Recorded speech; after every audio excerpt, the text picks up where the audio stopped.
Happy Monday, guys. Welcome to PuckTime on WagerTalk TV. Andrew McInnis, Carmine Bianco, and we are pumped to be back here. You know, I miss doing PuckTime on the weekends, Carm. I miss doing shows, and it's nice to relax, obviously. I did my every game on the board. You did your 6 and 60. But I always feel ready to go and fired up for a Monday. So good to be here. We got, 4 games here on the Monday slate. Let's hope we can make it a good one, man. Some decent games here. How was your weekend? Up and down, kind of like some of the players in the NFL who definitely went down. Unfortunately, you never want to see guys getting hurt. The 6 and 60, man, it was, to use a Vegas mob term, it was 86th. I think it went like 1 and 5 or 1, 4 and 1, depending on what you got the total on in the Colorado game, which was at 6 for a while before it went to 6.5. We will bounce back from that. We always do. NHL. Wanted to quickly talk, Andrew. I'm not sure if you grabbed your coffee yet. If you did, if you haven't, you can go and grab it because I'm going to do my old man yelling at the clouds. Man, I had the over in the Dallas game, Dallas and Florida, over 5.5 in that game, and then got the best number because all the 5.5s were snapped up in the last half hour before the game started and went to 6. And it was, Florida gets 4 goals. Dallas shut out at home, and they looked absolutely flat. I think they had like 15 shots on goal. They didn't look good in the first period. Neither team looked good in the first period, but I think because of it was Tyler Seguin Day or night where they honored him, and whatever they had on the ice obviously contributed to that first period because that puck was bouncing all over the place. We talked about bouncing pucks. But they get shut out on home ice. I looked at the XG afterwards, and it was over 6.5 of XG. I'm like, okay, well, they created chances. They just couldn't score. So I apologize if you followed on that Florida play last night. But other than that, Andrew, it was sort of an up and down weekend. 2-1 here, 1-2 there. It's one of those ones where you don't get damaged, but you're upset because you didn't win. And I'm upset twice because not only do my bets don't win for me, but they don't win for clients either. Like I don't want a client going 5 and 4. Yeah, it might sound and because I'm not laying a lot of vig, it might not sound good. I want the guy to go like if there's like 9 plays between Saturday and Sunday, I want the guy to go 7 and 2 at worst. I know it's a lot to ask for, but it's what you want. We can ask for whatever we want, but man. Some interesting games, and today we're going to talk about the battle of the Sunshine State, Florida and Tampa Bay. Then we're going to talk a couple Canadian teams, Winnipeg and Ottawa. The return of I didn't know he was due back. I saw nothing of it on Wednesday all week when I took Washington in the 6 and 60 of Connor Hellebuck returning in goal for Winnipeg, and he looked good. He almost shut them out if it wasn't for a power play goal in the last 3 minutes of the game. They beat Washington 5-1.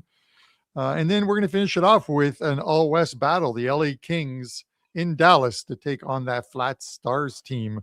See if Dallas rebounds from being shut out at home ice. Andrew, I know you love the team that doesn't score in their previous game angle, but we're going to talk about that later.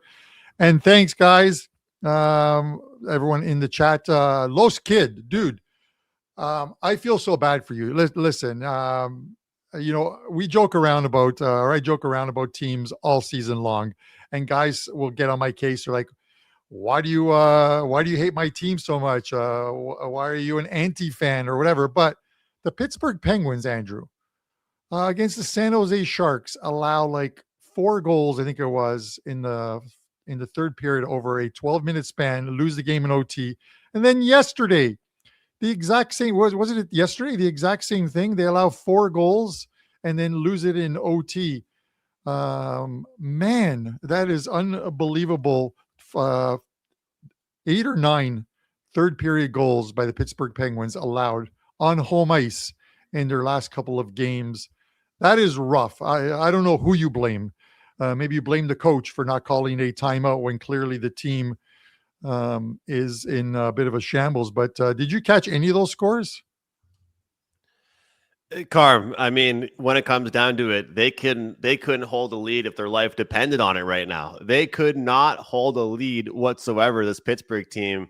Are we starting to see teams overall in the NHL realize who they are? Like, people talk about the American Thanksgiving benchmark, but maybe mid-December, that can be our new benchmark. We're starting to find out some of these teams who they really are. And, just like that, Pittsburgh looked so great. And now all of a sudden they're starting to fall off again, because there was a time where we were saying, oh man, if the Penguins play well, they're not going to want to trade anybody. And now they're starting to fall off a little bit. So, you know what, Carm, I will say this, that San Jose one, we have to look at it let's look at it from a glass half full perspective. I'm more impressed with what San Jose did than disgusted with what Pittsburgh did, because San Jose, good for them. They continue to come back. And one thing you got to give that team credit for is that they continue to fight. And I do respect it. Like, they play a full 60 minutes. It was a frustrating hockey weekend for me in the NHL, Carm, because I did my every game on the board video on Saturday. And so I, just like yourself, because you do your 6 and 60 prep, I had so many picks that I liked, but I didn't want to go crazy with the volume. And it was one of those ones where, like, a couple of the plays I left off the board were the ones that went through. So I saw a lot of guys were able to cash some tickets because of my video. But Tampa Bay was actually my favorite play of the day. And it's the shootout losses that are, I might be 0-4 this year in shootouts, Carm. And those can be a bit frustrating, but it was I'm usually on the Vegas Golden Knights when it goes to overtime, and they have such a miserable OT record.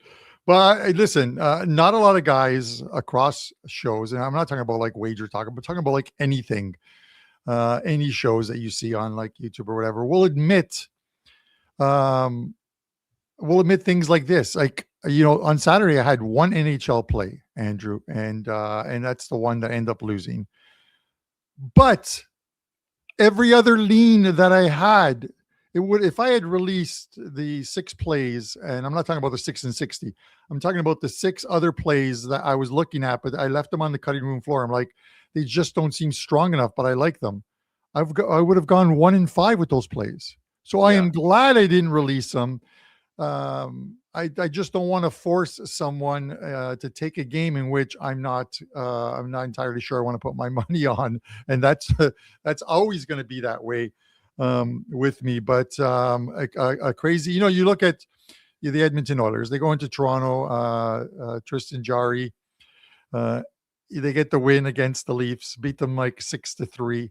Andrew, great story. My buddy Joe, Joe, you've met Joe, the guy who's the manager of that sports bar. That he posts an image of his ticket halfway through the game. He's like, "Told you, boys, easy money." He had he always plays overs in the Leafs games. He clicked on under and did not notice. He had under 6.5 when in the ticket. And posted a picture of the ticket, thought he had won. When I go, Joe, you took the under? He's like, oh man. Yeah, he was pissed, right? Because it literally puts you on tilt. You tell all your friends and you show them a ticket and you think you've won, when in fact, we've all misclicked in our lives, boys. We've all misclicked in our lives. It is going to happen. But with that said, and then they go into the Oilers, getting back to the story, they go into Montreal yesterday, and the Habs pretty much put on a clinic. The Habs were the better team from start to finish, and killed off a full 2-man, 2-minute power play in the first period against the Oilers. So kudos to your boys there. I won't even mention that Sabres are. You don't really see that very often, though, eh, guys? Like, I want people to see it in the chat. Let me know. I mean, how often do you see it? 2 penalties on 1 play, Carm? Like, I talked to somebody and they said maybe 10 times a year we'll see that.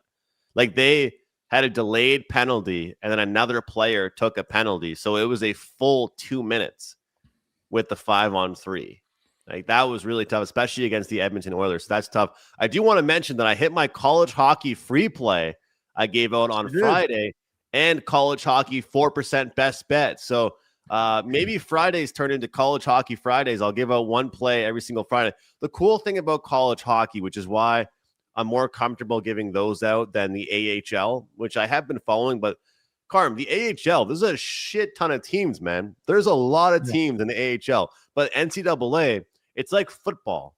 They only play every weekend. Like junior hockey leagues, like in Canada for us, they play on Wednesdays, Thursdays, Tuesdays. But NCAA hockey, they only play on the weekends. So it's a bit easier for me to allocate my time handicapping when they only play on the weekends. Yeah. All right, before we get to the show, we do have to get to the show with the games for today. We have this graphic here to pull up, and I feel like it's important for us to mention this. This is a massive, massive trade. Carm, the last time you and I talked about a trade together, that trade was a little bit less groundbreaking with Stuart Skinner and Tristan Jarry.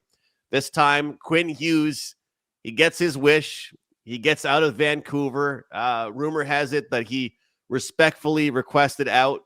Obviously, the team was not going in the right direction. But look at the quantity that Vancouver gets back. They get a defenseman. They get a forward. They get a lot for this one player. A 2026 first-round pick, Liam Odgren, Zeev Buium, and Marco Rossi. And Carm, the only thing is with this deal here is that he is only under contract for a short period of time. This was not a sign and trade deal. So he did say, oh, well, I'm, could certainly be interested in signing long-term. We'll see what happens. This is a lot to give up for a player that might not stay for the next several years. If Minnesota is able to sign him, this is a banger of a trade. But especially if they don't sign him, I actually have to tip my cap to the Minnesota Wild for what they were able to do. I see, comments in here talking about this. Vancouver hauled in a major catch. Look, at the end of the day, you never want to lose a top player in the league. Quinn Hughes isn't just one of the best defensemen in the league. He's one of the best players in the league. But I thought they did a pretty good job. And guess what? Zeev Buium gets a goal and assist in his first game as a Vancouver Canuck. Marco Rossi is a great centerman, but he's injured. And Liam Ogren, good prospect, and 2026 first-round pick. So, Carm, your quick thoughts on this trade. I hope I don't piss off any Minnesota Wild fans like Terry Edelman, but they're going to have to give him a huge sack of money in order for him to stay. It could turn out to be a rental player for the season, which means that they gave up a lot, and Vancouver wins that trade. Because if he truly wants to play with his bros, they're going to find a way of making it happen. So we'll see what comes of it. But you have to look at some of these organizations, and Vancouver played well in their first game without Hughes. It's kind of like always that bump after a move and when a player leaves, or like when a player gets injured. So we'll see. We'll see what happens with regards to this trade, but it's going to take a lot of money in order to keep him there. And they dished out. They do have the money there. I'm pretty sure I saw they can and do have the cap space where they don't have to front load a contract. But they did give Kaprizov a nice chunk of change as well too in Minnesota. So we're going to see. If nothing else, I live in a city or just north of it that puts all of their eggs in one basket when it comes to their hockey teams and their players, and it backfires on them. Right. So obviously that's the core four we're talking about in Toronto. And we're going to talk about Austin Matthews and the downfall of Austin Matthews on Wednesday's show. Yeah. There's some very interesting numbers on the X. And when you look at them, they are troubling. But we'll talk about that because we got to talk about Florida and Tampa Bay, Andrew. If Tampa, I can, -1. If I can, just one more thing. I get the thought, and I'm with you that it's like a lot to trade for. The only thing I'll say is that I respect a team going for it. Like if this is a lot for a rental player, but Minnesota, they're kind of like the Carolina Hurricanes of the Western Conference, don't you think? Like every year they make the playoffs, it seems like, and every year they get bounced in the first round, or they're in around that wild card. Maybe they're trying to get over the hump. Maybe they're trying to be taken seriously for the first time in a while. Like it takes a lot. Look at Carolina. They tried to get Mikko Rantanen. He didn't want to be there. You try to get certain people. They don't want to be there. One thing I love about the NHL is how, teams can be different this year than they were last year, or the Blackhawks are doing better. The Sharks are doing better. I do respect the stones that Billy Guerin had for Minnesota for going out and getting Quinn Hughes, because you don't see that enough in the league anymore. But, all he can do is try as general manager, because, one guy named Kevin Adams for the Buffalo Sabres, he's about to lose his job because he probably hasn't been trying enough for making these trades. So I think you got to respect a guy for trying. You got to respect a guy for trying. No, I do. And the last word on this one is obviously my take is that I would rather see some teams in the East, which I think the Eastern Conference is much more wide open, and then where one or two key players could put a team over the top, and especially beating the team, knocking off a team that could be having a down year because of the injuries, which is Florida. Matthew Tkachuk should be back. They're talking about in, I think they said in January. But Barkov likely he's gone for the whole season, could return for the playoffs. When they say could return for the playoffs, that's normally not a good sign there. I just think the Western Conference is so tough for a team to make it out of the Western Conference. You have Vegas, you've got Colorado, you've got Dallas. For a team like Minnesota, who's a very good team, they've got to beat likely two of those in a 7-game series, and I'm not sure if they can do it, but we shall see. With that said, let's get to it, because the comments later on are going to be like, come on, guys, give us some winners. Tampa Bay -135, Florida +111. End of the road trip for Florida. They're back at home, not at home, but in the Sunshine State. 5.5 is the total here. Andrew, where are you going with this one? Yeah, it's kind of funny here, Carm, because both teams doing some traveling, right? Not just the we had the Panthers a couple games on the road, Mammoth, Avalanche, Stars, and then of course the Lightning with that what was it? Devils, Islanders, Canadians, Leafs. I mean, they had a little bit of a roadie of their own. So this one's kind of interesting because they put up an 8 spot against the Devils, and of course, I was on them against the Islanders the next game against in New York, because I thought that rapid revenge angle was going to be there. They had already gone 0-2 against the New York Islanders, not playing very well. Figured it'd be a game they would take seriously. They had lost to the Islanders just 2 weeks ago and got shut out against them, and they didn't really show up. Look at this Panthers team, though. I think they caught the Dallas Stars in a tough situation. That was one of the plays that I talked about on my show. I did lean towards the Panthers side in that one. Didn't get to the window, unfortunately. But Carm, when I look at this one, this to me is going to be penalty filled. It's going to be action packed. And I think with both teams so well traveled, I think the over's in play here. I think we see these two teams. They always get up for games against each other. I know we've got two good goaltenders, but I kind of lean towards the over. Both teams well-traveled. There should be some fatigue mixed in there. There's been some good results there as well. I think that we get some goals in this one. And looking at some of the metrics here for this Florida team, they have been playing some tough teams, and even in the games they haven't gone over, a lot of the numbers say they should be going over, as they've certainly been finding their offense a bit more. Bennett has been picking it up. Reinhart has been picking it up, and it's been very good to see Tampa Bay get a lot healthier. So I don't know what it is. Maybe the Islanders just have the Lightning's number, but they couldn't score on that team. But I think tonight they'll find some goals. So Monday night over, I think Tampa and Florida, the battle of the Sunshine State. I think we do get an over here. And Carm, obviously looking at a game here in which, we've got one team coming back home after a road trip. One team, it's the last game of the road trip. But we always talk about the first game back home after a road trip. Is it a successful road trip? And I think that Tampa's going to have a bitter taste in their mouth after that shootout loss. They put up 8 against the Devils and they won a couple games in a row. But I still think they're going to be real motivated in this one. Yeah, I don't think whether you've been on the road for 5 games, 2 games, or whether it's the beginning of the season or end of the season, that these teams need any more motivation than facing each other on the ice. They don't like each other. It is a rivalry like the Toronto-Montreal one, how the Ottawa and Montreal one has become now the Calgary and Edmonton, where the teams just do not like each other.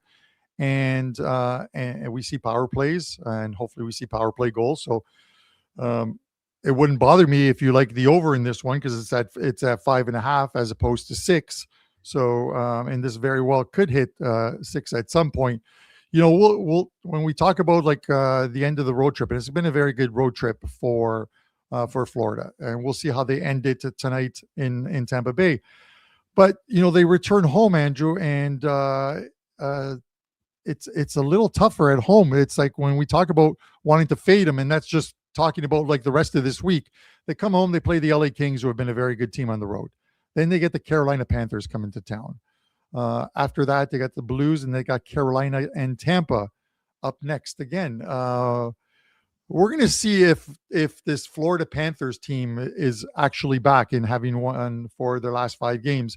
They didn't look good in Colorado, but the Colorado Avalanche make a lot of teams look bad, and they have done so this season. So, with that said, this is one of those ones where that game for Tampa Bay in New York on the weekend, they gave it a go. They played well, but we talked about this. The Islanders played just a little bit better to get that game into OT, to get a point out of it, and then win it in a shootout, which is a skills competition. I'd never say you're on the right side or the wrong side of a bet, whether it wins or loses in a shootout, because it's essentially a skills competition and could go either way. I would probably lay the $1.35 here on Tampa at home. They beat Florida earlier this year, 3-1 in Florida.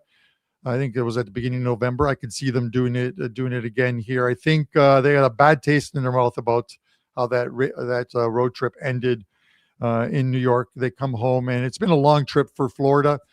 A successful trip for them as well too, but it wouldn't surprise me if this game went to OT, Andrew, as well too. So there's no Thailanders in this game, but this one could see a little extra time in it. So I'm going to lay the little bit of juice here. It's not very often you see Tampa Bay at home at -135 when they're having a good season. So with that said, I think they're giving Florida a lot more respect in this one, but I plus 111 is not enough for me on Florida. Yeah, I get it. And you know what? Tampa Bay's numbers overall have been pretty solid. So, and I like what you said there, Carm. Like, it doesn't really need motivation for these two teams to get together. You don't need any type of reason for these two teams to get fired up to play each other. So I'm with you. And I think that look at how Tampa Bay was playing before they even got healthy. And now you get Kucherov, Point, Vasilevsky healthy, and the team's looking pretty good. So, and the thing is, you talk about it being like a skills competition. So if their one loss they've had recently is in a shootout, they're collecting points every game. Yeah. And to your point with, that draw price is actually pretty good. This could be a good draw night for that. So if you can, the thing is, I don't like to get any draw price under plus 300. And this one is plus 320. So I'm with you on that one. I think it could be a good one. Could be a good player prop game as well. I'm going to be posting some player props on Instagram and stuff later, but could be a good player prop game. Yep. I think Panda posted a little earlier. He needs to find a dance partner for to go along with the third period over in the in this game. And I completely see where he comes from, because it's one of the reasons why I like John Cooper is if he's down a couple goals, he pulls his goalie with like 6 minutes left. He could be down 3 goals and he'll pull his goalie with about 7 minutes left. To him, it does not matter whether they lose 5-1 or 3-1. He's just going to pull his goalie, try and give his team a chance to get back into the game. But you're paying the vig on that over 1.5 in the third period. So yes, you need to find a dance partner for that one. Andrew, this game is really interesting to me. This next one, a Canadian battle here. Winnipeg, same price as the game we just talked about. Winnipeg 135 at home. Ottawa plus 111. The total sits here at 6. I want your thoughts on this one because this is going to be my pod play as well too, and I'll explain why after I hear from you. Well, Carm, I think we got our answer to the question of, do the Winnipeg Jets heavily rely upon their goaltender? I think we got our answer to that. That's one thing I will say is that we got our answer when Hellebuyck was out. And to be honest, it's no offense to Eric Comrie here. It's not as much of offense to Eric Comrie as it really is to just how this team was playing in front of him. And sure, he wasn't nearly as good as Hellebuyck is going to be.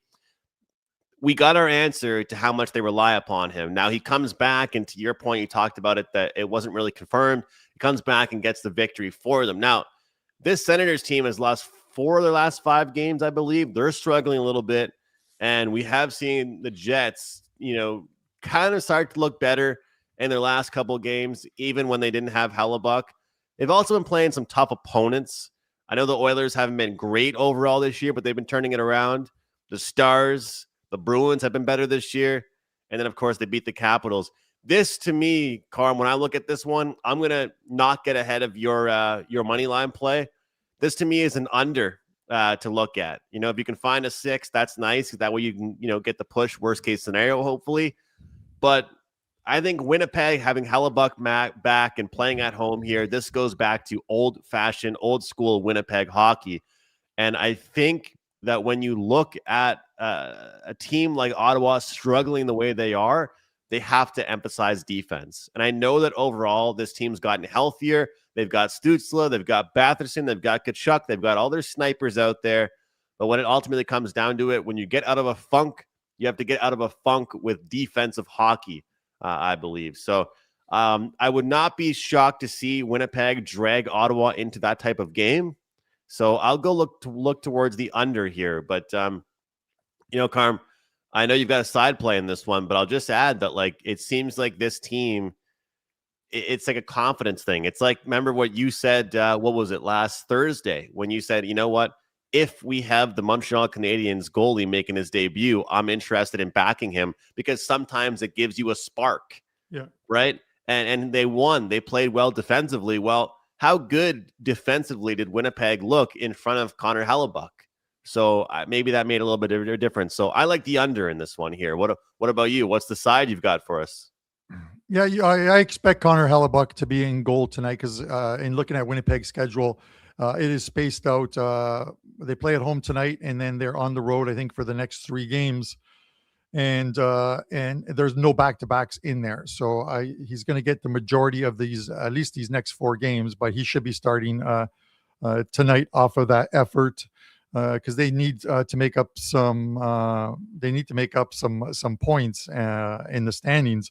But, with that said, if there was ever a live dog and one that seems to hang out in every game, it is the Ottawa Senators. And I'm going to explain this from an XG point of view. You look at their last 8 games, Andrew, the Ottawa Senators, and they've gone something like 2-6 the last 8 games, but they've never been out of any single game, and their numbers are better than every single team that they've played.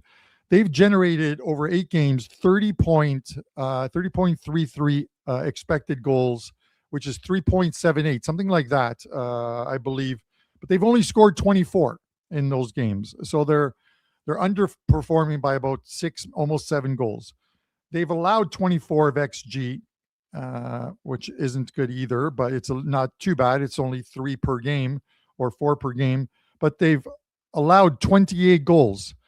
You look at the high danger chances, they've had a majority of the high danger chances. I think they've only trailed in 1 game as far as high danger chances. Shots on goal, they've led shots on goal, even though that's not a very strong metric. You still have to look at it. They're getting the opportunities to score. They can't seem to find the net. At some point, these are markers that can tell you a team is on the cusp of getting a win. Now, it's how fully invested you want to be on that team before they actually get the wins. But this is a team that I think is sitting on a win. And in a game like this, we should see Linus Ullmark, and the 2 goals should be Ullmark and and Hellebuck, and I'll check those once I'm done this. I actually believe the Ottawa Senators have a very good shot of winning this game. I'm going to take the plus 110. I will say, Carm, with the fact that it's on home ice for the Winnipeg Jets, it is kind of a weird number. It is a bit of a weird number. It kind of intrigues me. It's a little fishy. It kind of intrigues me to look towards that side as well. So, and looking at the opening number and one thing that I've been looking at as well, and I want your thoughts on this, and we all look at the market differently, and everybody that watches our show knows that I've been trying to look at things like this perspective more. Don't you find it fishy as well sometimes when you just don't see movement at all? Like the opening number is pretty much the same as the current number. It's like nothing has moved. Nothing has changed. That seems a bit weird to me as well. Like Winnipeg opened 133 consensus. Current number at most shops. Offshore, onshore, domestic, whatever it is. It's minus 130. Like it's the same number that we pretty much saw as the opener, which kind of tells us something a little bit here. Andrew, I wish, go ahead, Carm. And the one thing I wanted to add, so you look at it, and I always think it's a good marker. You have to look at. Sometimes injuries come into it, but sometimes you run into a goalie who is super hot. You look at the Sens. Their last game, which was played on Saturday, they lose 3-2 to the Minnesota Wild. The XG in that number, the XG in that game was 5.58 goals for the Ottawa Senators, 2.93 for the Wild. The Wild did what they were supposed to do. They generated three expected goals. They scored 3 expected goals. Ottawa generated 5.5 goals, only scored 2. Wallstead was the goalie in that one, stopping 34 of 36 shots on goal. So it's something you have to look at. The game prior to that, they ran into, I think it was, but they did win that game 6-3. They ran into Jet Greaves. The game before that, a 1-goal loss to the New Jersey Devils. You run into a goalie like Markstrom, and then you run into Binnington, and you run into Igor Shesterkin. So it's an over and over again. You run into Jake Ottinger of the Stars. So it's an over and over thing. But the thing is, they're not getting an easy goalie tonight because it's Connor Hellebuck. But let's see how his knee is, 48 hours later, and if they're as hyped on his return. Because at the end of the day, all those things I rattled off were all still losses, with the exception of Columbus for the Ottawa Senators. So you have to look at it. And I get it. There's guys who are like, I don't want to put any money on Ottawa, but I get it. You can bet favorites till you're blue in the face. You got to take some dogs. And normally, if I'm going to take a dog, it's because the analytics are pointing me in that direction. So that's my point to this one. We'll see what happens. This turns out 4-0 Winnipeg at the end of the game, then so be it. But this is how it goes. We're going to try and keep the pod going. We had a Friday winner with the pod. Saturday we lose in the pod play. I posted one on Twitter. We lose it in the skills competition, the shootout. But we're right back at it, and we'll see if we can get back on the board here with the Ottawa Senators. Well, Carm, I mean, you've hit some underdogs, you've hit some totals. Like we you're mixing it up, and obviously you've built the bankroll pretty well. I mean, you've donated to charity and then restarted the bankroll again, and you're doing pretty well with it. So, hey, how does 3-2 work for you for the Ottawa Senators? Can we cash that? Is that okay? No empty net goal. I wouldn't mind that. Man. I wouldn't mind that. I'm good with it. It should be a good game. Listen, no, Winnipeg. I understand why people want to play Winnipeg. You know what I mean? Connor Hellebuck back. They need to put some wins together, but you can't always blame the goaltending, because even with Comrie and I think it was Milik in goal, they were losing some games 5-1. Where was the scoring in those games? Yeah, you've got to score to support your goalie as well too. If you're supposed to be a very good defensive team, it doesn't matter who your goalie is. You should be able to play defense, but we'll see at the end of the end. I'm not trying to sell anyone on the Ottawa Senators, but I'm letting you know who I'm playing. That's the whole idea of the pod. With that said, Andrew, your favorite angle. Are you putting it in play tonight? The Dallas Stars Minus, what are they here? Minus 133. The line has dropped this morning on this one. The Kings plus 109. Total sits here at 5.5. Where are you going, Mr. McInnis, with this one? See, the best part about this, Carm, is I realized this a little while ago after some tough losses, I guess, with this. You only want to play this angle if it's a good team. Like, I am so done ever playing this off a shutout angle if it's not a good team that you're playing it with. And I'm sure you feel me with this. Like, I don't want to be looking at a bad team off a loss or a bad team off a shutout. But if it is a team that you can trust and a team that's offense you can trust, then you look towards the first period over. And, this team, they scored 2 goals against the Wild. And I was kind of shocked. Like, I backed the Wild in that one and a good plus price. And then I was like, this is kind of a good spot for Florida here. I'll take Florida. So back-to-back tough games. So even though the Stars got 2 against the Wild, we can still kind of say that it was a not so great game for them either against the Minnesota Wild when it comes to their offense. So look, these teams play 82 games. These teams, they're not going to have the same level of motivation every single time. And when I look at the Kings, they're going to be looking for some offense as well because they put up just 1 goal over the weekend against the Calgary Flames. Now, one thing interesting about this team is they haven't really been that battle-tested lately, the LA Kings, playing some tough teams. They played the Blackhawks, Carm. They played the Mammoth, the Kraken, and the Flames. Let's be honest here. Those 4 teams are nowhere close to what the Dallas Stars bring to the table. So whether you're looking towards the Stars, whether you're looking towards the over or the first period over or some type of play on the Dallas Stars early on in the game, I feel like all of these things set up very, very well. And now, the funny thing is, though, you've got that, what was it, the mom's trip, right, for the Stars or for the Kings. And, like, the only game that they really looked good in was the game against the Flames, and they only scored 1 goal. So not much to really be happy about, and that was the game back at home. So I think the first period over 1.5 sets up very well. And I will just tell you guys this is not an automatic angle for me anymore. This is only circumstantial for each team and the spot that they're in. And I think today, Carm, it is a good day for it. So, because I think that Dallas isn't just coming off 1 bad game, man. They're coming off like 2 bad games, I'd say. Yeah, Andrew, that was a bad one. It was a bad one. Obviously, I watched it because I wanted to see 6 goals in that one. But as flat as they were, and anyone who watched the game, whether you're a Stars fan, whether you're a Panthers fan, or you just had action on the game, they were flat. Jamie Benn got into a fight where he absolutely pummeled the guy from Florida in that game.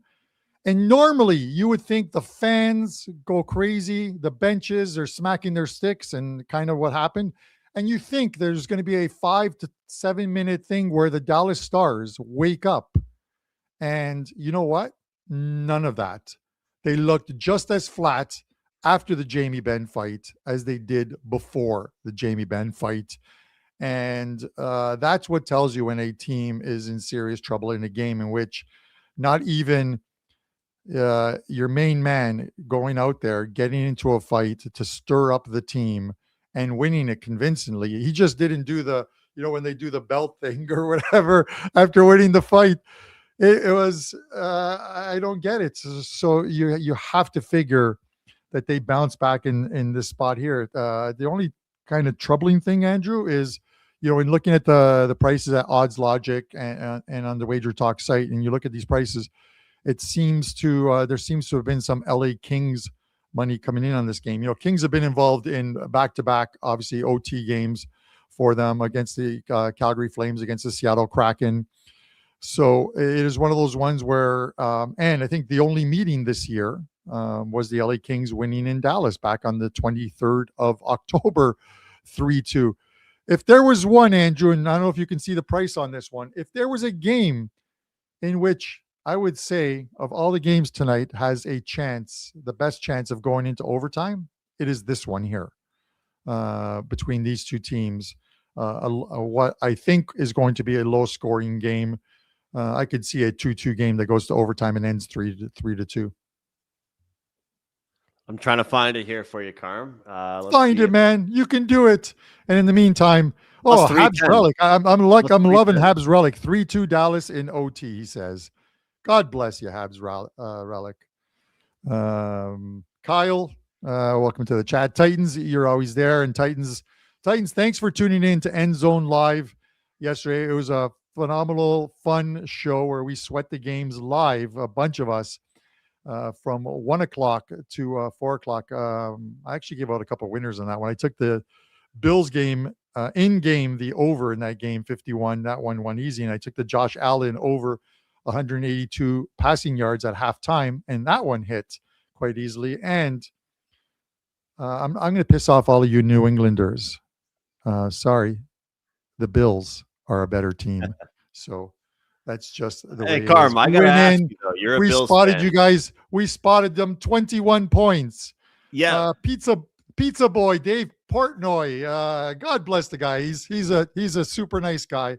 Does a ton of charitable stuff, which I think is fantastic because I'm big on that. But he was celebrating 21-0. He's throwing out videos, and those are the worst things. Anyone who celebrates early, oh boy, here we go. Titans the CT. golden mush. It is the mush. It is the mush. I'm with you, Titans CT. Let Carm roll on about his bill. Carm, do you think in a playoff game you can go down 21-0? I don't think in a playoff game that's going to work. Do you know that Kansas City Chiefs in the season in which they won the Super Bowl? I'm not sure if it was the first Super Bowl, second Super Bowl. They were down by 14 points, I believe, 3 times in the playoffs, and came back and won each one of those games. So look at this. 20. Carm, you weren't there. 14 is not 21.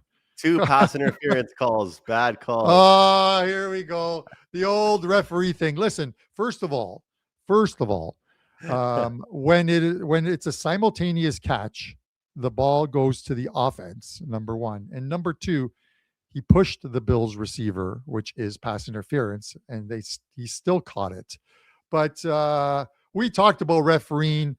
Guys, when you got people that are in their 60s refereeing games, the NFL, a $1 billion industry, you would think they would just have referees who don't have other jobs.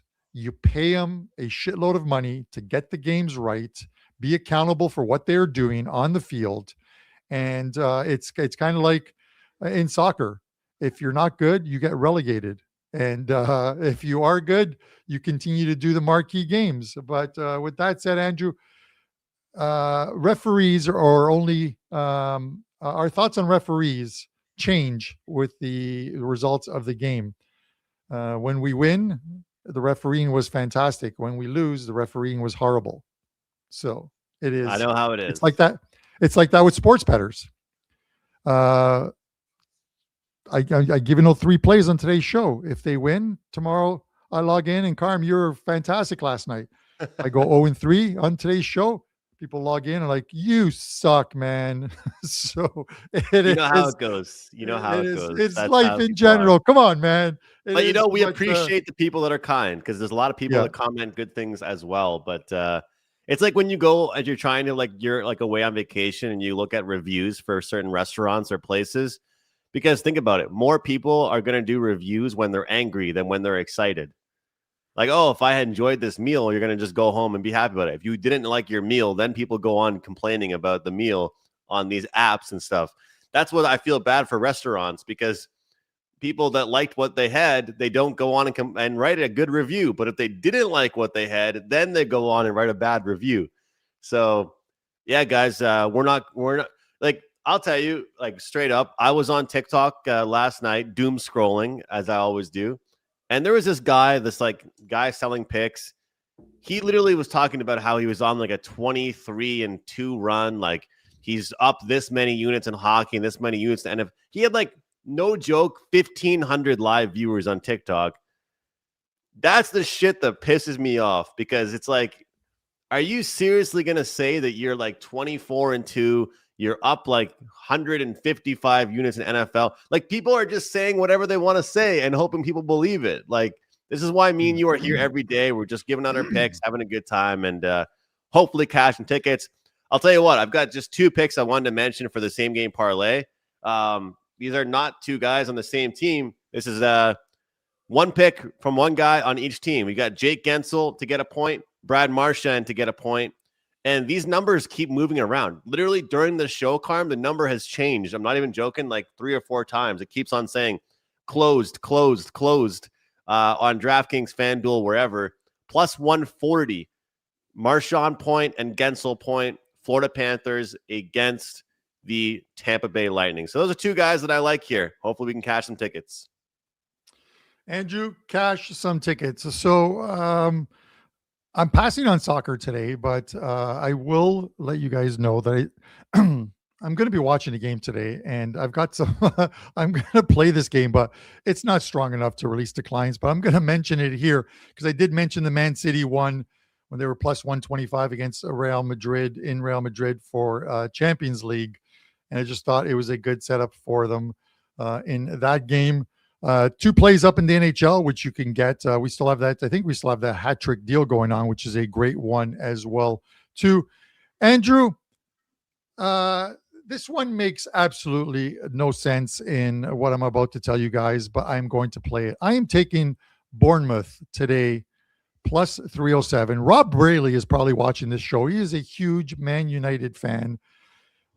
Listen, this team isn't in the greatest of form, but the last 2 Decembers, they have gone to Old Trafford and not been in great form and come away with 3-0 victories in both games. At the very least, I think this is one of those games where you could bet both teams to score in over 2.5. But I'm just going to, instead of sweating both teams scoring, I'm going to take the dog here, plus 307. And I might just add it to a couple NHL dogs tonight as well too, and see if we can hit a big ticket. But it's a game in which Man United should win. But I'm telling you, the last 2 seasons I've watched this team lose in December to the same team at Old Trafford by 3-0 score lines. Let's see it happen again, Andrew. How is that for a free soccer play? Only if it wins, Mr. McInnis.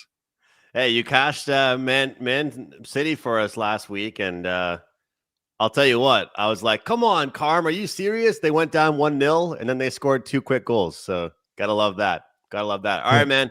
We got to wrap up the show here. So I've got just one side and one total for tonight.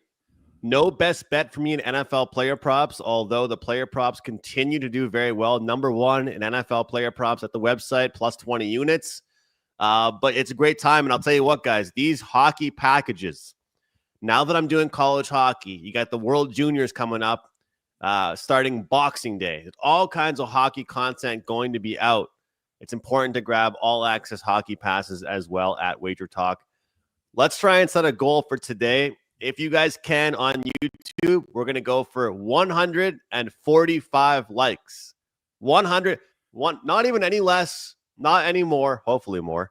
145 likes. Let's see if you guys can do it for us on YouTube. Carm, wrap it up for closing thoughts. I would like 148 likes because 48 is one of my favorite numbers. Okay. I don't know why it's one of my favorite numbers, but yeah, let's do it, guys. Listen, we appreciate you guys tuning in as always. I know a bunch of you guys are just massively missing the Prez. He returns on Thursday from his ski trip, but tomorrow, Don Buster and Brian Leonard in the guest chairs for you guys, and a huge slate of NHL action as well too. Don't forget, it's Customer Appreciation Day tomorrow. And at 8 p.m. tonight is when a lot of the packages go live once the football game has started in the NFL.